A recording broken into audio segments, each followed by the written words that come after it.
വെളിപാട് പുസ്തകം 19 അധ്യായം 1 തിരുവചനം.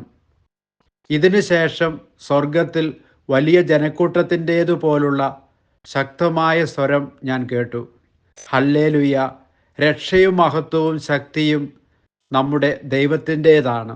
കാരുണ്യവാനായ കർത്താവേ, രക്ഷയും മഹത്വവും ശക്തിയും അങ്ങയുടേതാണെന്ന ബോധ്യത്തോടെ അങ്ങയെ സ്തുതിച്ചാരാധിക്കാൻ ഞങ്ങൾക്ക് കൃപ നൽകണമേ. ആമേൻ. ദൈവം നിങ്ങളെ സമൃദ്ധമായി അനുഗ്രഹിക്കട്ടെ. നമ്മുടെ കർത്താവ് ഈശോ മിശിഹായുടെ കൃപയും പിതാവായ ദൈവത്തിൻ്റെ സ്നേഹവും പരിശുദ്ധാത്മാവിൻ്റെ സഹവാസവും നാം എല്ലാവരോടും കൂടി ഉണ്ടായിരിക്കട്ടെ, ഇപ്പോഴും എപ്പോഴും എന്നേക്കും.